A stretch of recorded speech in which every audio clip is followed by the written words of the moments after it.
घर घर देखो बोध विचारा, सतनाम सब ठोर उचारा। और 5505 तब ये वचन होगा साचा। कलयुग बीत जाए जब एता, सब जीव ओए होए सारे प्राणी परम पुरुष पद चेता। ओए होए परम पुरुष के उस पद यानी उस स्थान के चेता माने जानकार हो जाएंगे। जैसे गीता अध्याय नंबर 15 के श्लोक नंबर 4 में कहा है कि तत्वदर्शी संत की प्राप्ति के उपरांत परमेश्वर के उस परम पद की खोज करनी चाहिए जहाँ जाने के बाद साधक लौटकर फिर कभी संसार में नहीं आते। कहते हैं उस समय पूरा विश्व परमात्मा के उस परम पद की से परिचित हो जाएगा। अपने आत्मा वो समय आ गया है और आप वो पुण्यकर्मी प्राणी हैं जिनके लिए परमात्मा ने सारा कुछ वो समय निर्धारित किया था कि जब 5500 वर्ष ये समय बीत जाएगा, कलयुग बीत जाएगा, तब पूरा विश्व परमात्मा के ज्ञान से और इस नाम से परिचित होगा और पूरे विश्व में परमात्मा की महिमा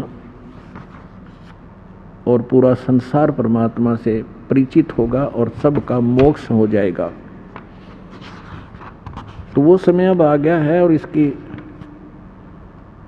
सभी सद्ग्रंथों से आपको प्रमाणित भी कर दिया है।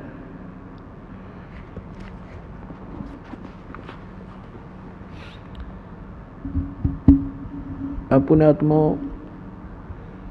जिस समय धर्मदास जी को परमात्मा एक कथा सुना रहे थे और कह रहे थे ऐसा होगा कलयुग जब 5500 वर्ष बीत जाएगा तब मैं पूरे विश्व को नाम दिया जाएगा। तब धर्मदास जी चिंतित हो रहे थे कि हे परमात्मा, आपने मेरे से सतनाम और सारनाम को गुप्त रखने के लिए कह दिया और उधर से आपने मुझे 42 वंश का आशीर्वाद दे दिया कि मेरी 42 पीढ़ी चलेंगी। तो परमात्मा मेरे इन वंशजों का, मेरे बच्चों का मोक्ष कैसे होगा? घना चिंतित हो गया, कलेजा पकड़ कर बैठ गया। अब परमात्मा ने कहा कि जब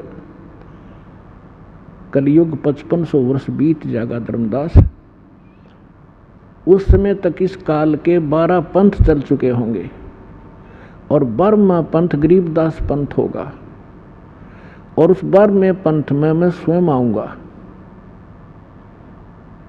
और उसमें पूरे विश्व को ज्ञान दूंगा और पूरा विश्व इस तत्व ज्ञान, सत्य ज्ञान और सत्य नाम से परिचित होगा। तो तेरे पुत्रों की, तेरे वंशजों की क्या चक्कर हुआ, तो सारा विश्व पार करूंगा। क्यों चिंतित हो रहा तू? अब आपको थोड़ी सी झलक दिखाते हैं कि 12 पंथ काल ने चलाए और कबीर नाम से चलाए। 12वां पंथ गरीबदास पंथ है और गरीबदास पंथ से ये दास का निकास है। 12 पंथ चल चुके होंगे तब परमात्मा ने कहा था कि फिर मैं स्वयं ही आऊंगा। अब परमात्मा ने ये दास भेज दिया। आपको थोड़ा रूबरू करता हूं तो विश्वास होगा आपको। ये देखिएगा, ये कबीर बानी और बोध सागर ही चल रहा है। यहाँ क्या बताया है कि 12 पंथ चलो सो भेद। 12 पंथ काल फुरमाना, काल का ही फुरमान यानी उसका आदेश चलेगा 12 पंथों में।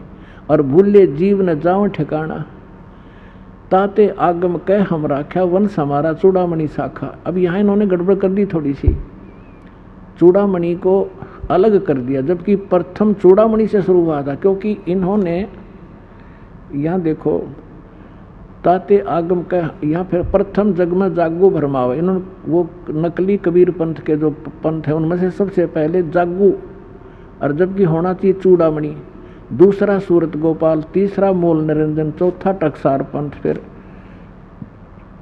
और 5वां बीज का लेखा जीवा पंथ और 6ठा सतनामी पंथ। ऐसे ये पंथ हैं। अब इसकी जीवन चरित्र दिखाते हैं आपको 1870 पे। अब ये यहाँ पर उसमें पद्य भाग में या गद्य भाग के अंदर है। ये कबीर चरित्र बोध और बोध सागर, इसके 1870 पृष्ठ पे क्या लिखा है कि कबीर साहब के पंथों का वृंतांत। प्रथम नारायण दास लिख दिया। नारायण दास ने तो कबीर साहब का पंथ स्वीकार नहीं किया था, ये होना चाहिए चूड़ामणि, या गलत कर रखे हैं। प्रथम नारायण दास ने चूड़ामणि होना चाहिए, दूसरा जागूदास या गोदास, और तीसरा सूरत गोपाल, चौथा मूल निरंजन, पांचवा टकसारी पंथ, छठा भगवान दास पंथ, सातवां सतनामी, आठवां कमाली पंथ। कमाली नहीं, कमालिए, कमाल का, वो कमाल जो पुत्र जीवित किया था उसने भी अपना अलग से नकली पंथ चलाया था। और 9वां राम कबीर पंथ, 10वां परम धाम की वाणी, और 11वां जीवा पंथ, और 12वां ये गरीबदास पंथ। अब ये 12वां गरीबदास पंथ है, यहाँ स्पष्ट है, यहाँ गद्य भाग के अंदर है। अब फिर आगे हम यहाँ पर कबीर बानी में और 136 पृष्ठ पे,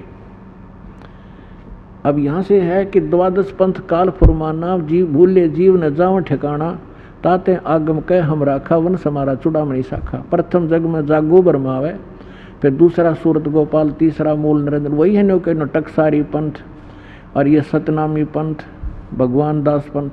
अब यहाँ ये आ गया 10वां परम धाम की वाणी पंथ, जबकि ये 11वां होना चाहिए। अब यहाँ से 12वां शुरू हो गया, यहाँ तक तो 11वें तक की महिमा। अब 12वां यहाँ होता है संवत 1775 हुई, ये 1774 होना चाहिए था, गलती से 1 वर्ष का अंतर मिसप्रिंट हो रहा है। अर्थात दिन प्रेम प्रगटे जग सोई, क्योंकि संवत 1774 में आदरणीय गरीबदास साहिब जी का जन्म हुआ था, ये उसके विषय में जानकारी है। आगे देखिए, आज्ञा रहे जीव बोध लावे, और कोली चमार सबके घर खावे, साख हमारी ले जीव समझावे, असंग जन्म छोड़ नहीं पावे। यानी कह रहे हैं कि गरीबदास पंथ से ये छुआछात कुछ कम होने लगेगी, और लेकिन ये असंग छोड़ गरीबदास पंथ 12वें पंथ तक असंग जन्म उस सतलोक को प्राप्त नहीं कर सकते। ये देखिएगा, साख हमारे लिए जीव समझावे, असंग जन्म ठोर नहीं पावे, और 12वें पंथ प्रगट हो वाणी। ओह, 12वें पंथ में मेरी वाणी महिमा की वाणी फिर प्रगट होगी, गरीबदास जी द्वारा प्रगट हुई, और शब्द हमारे का निर्णय ठानी। हमारे उस मेरे द्वारा दिए गए ज्ञान जो गरीबदास जी के द्वारा लिखवाया गया ग्रंथ, उसके ऊपर वो सभी निष्कर्ष करा डिस्कस करते रहेंगे गरीबदास पंथ तक के।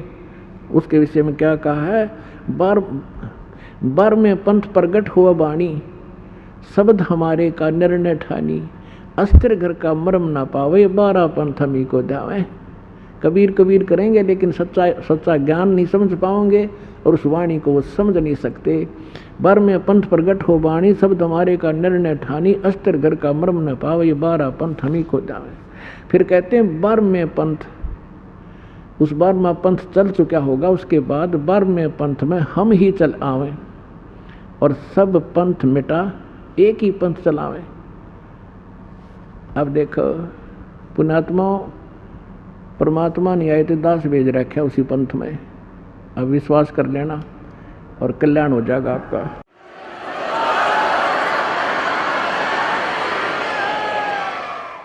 अब क्या बताते हैं कि अब यहाँ क्या बताया है परमात्मा ने कि धर्मदास मेरी लाख दुहाई, ये मूल है, मूल भूल नहीं है, मूल ज्ञान शब्द कई बार ना जाई।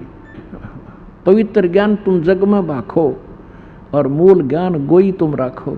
मूल ज्ञान जो बाहर पर ही बिचली पीढ़ी वंश हंस नहीं तरही। 33 अरब ज्ञान हम भाखा, और मूल ज्ञान गोई हम राख्या। गुप्त रखा, 33 अरब वाणी बोल दी, लेकिन मूल ज्ञान अभी तक छुपा रखा है। और मूल ज्ञान तुम तब लग छिपाई, जब लग 12 पंथ मिटाई।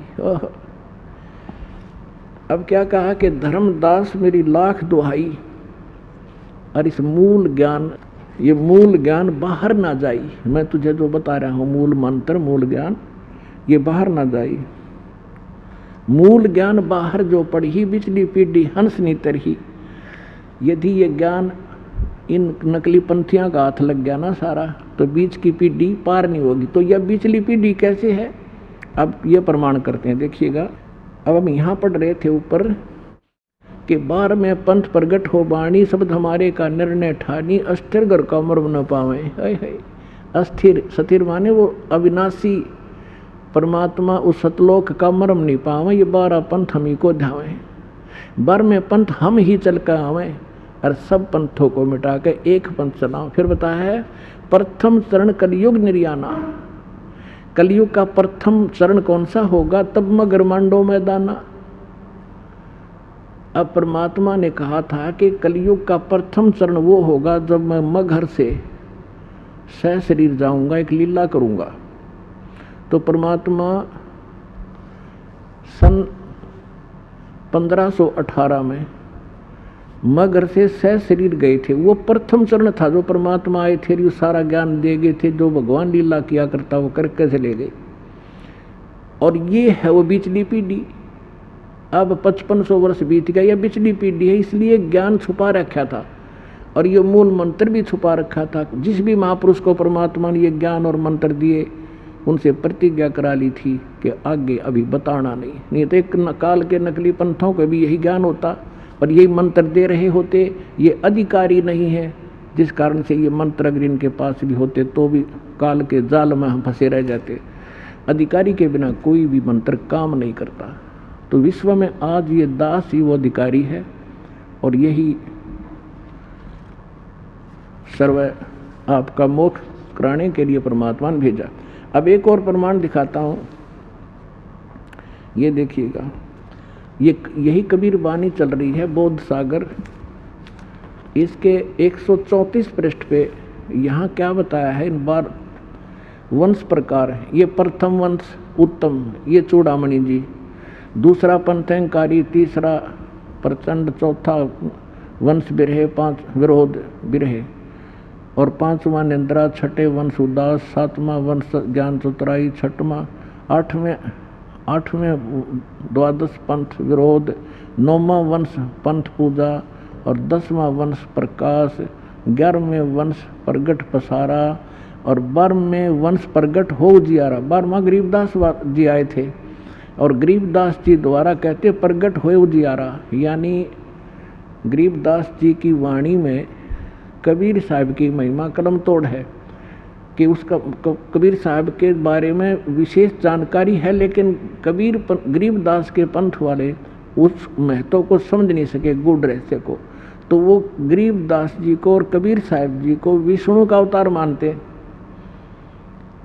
ज्ञान तो बहुत कुछ है उस सदग्रंथ में, लेकिन वो समझ नहीं सके। जैसे वेदों में सारा ज्ञान रखा है, गीता जी में सारा ही ज्ञान था, ये पढ़ने वालों को आज तक नहीं पता गीता जी बताना क्या चाह रही है। यही दशा गरीबदास के ग्रंथ को पढ़ने वाले गरीबदासियों की है।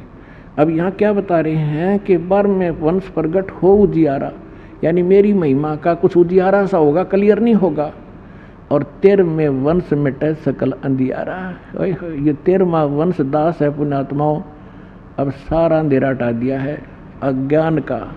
9 मन सूत उरजिया, ऋषि रहे झक मारे, सतगुरु ऐसा सुलझा दे ये उलझन दूजी बारे।